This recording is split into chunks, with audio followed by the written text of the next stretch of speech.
This is a walkthrough of the elements of the PebbleFlow sidebar view. The sidebar is where you control your PebbleFlow agents. It stays in view as you navigate websites and web apps. Here we're looking at an introductory prompt to an agent. Tokens are the currency of AI's thought. Each represents a fragment of a word. There are approximately 3 tokens to a word on average. The cost amount means the cost in this agent's run. Under each message group, there are buttons for copy-paste to facilitate using parts of the conversation. These buttons also allow you to edit messages and run them again, which will create a new conversation branch. You can also delete your prompt and all subsequent agent responses to start fresh in a conversation.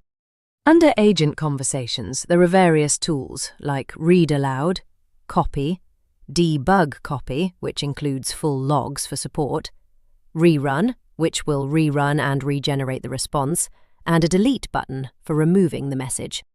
Further down, we have suggested next steps that are generated by your quick tasks model. The AI knows what tools you have available, your personal preferences, and the conversation to date. So it creates convenient starting points that you can click and add to your prompt. You can regenerate a new batch of suggestions, or even hide them. This square bubble area we call the composer. This is where we compose prompts and have a convenient control panel. Where it says Ask Anything is where you make your request of your agent.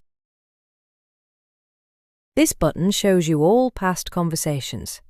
From here, you can click between past conversations and search them. This is where you go when you want to resume past work.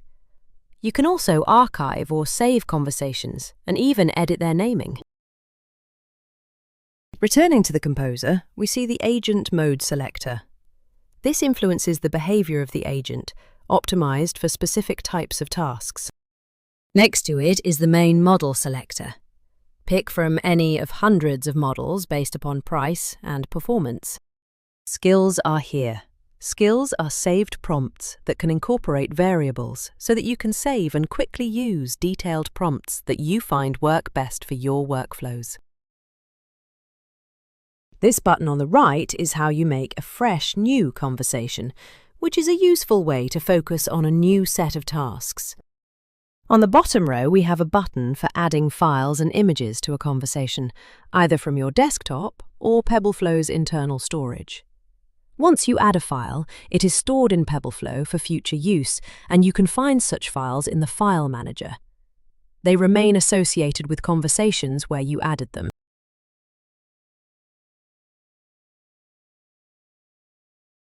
PebbleFlow also allows you to pop the sidebar out into a full browser window editor to focus on the conversation. The icon next to it is to open or create a new Slate document. You can also dictate to PebbleFlow using the mic, and you have the option of completely private local-powered dictation or using the 11 Labs API if you have an account with them. Using dictation is a great way to stay in the flow and avoid typos. Here it picked up my TV show. The Settings button opens all of the ways that you can configure PebbleFlow, which we will discuss in another tutorial.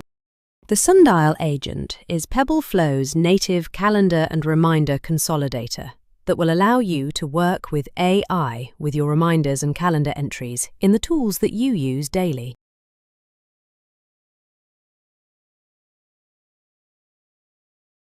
The Help ? Starts a help-themed conversation with PebbleFlow, which knows about its own capabilities and can answer your questions in detail. The Memory Circle shows how much of a model's short-term memory is being used. The cost and token information allows you to see exactly what you are spending on this conversation with a clickable breakdown. Now you are ready to jump right in. Try a prompt.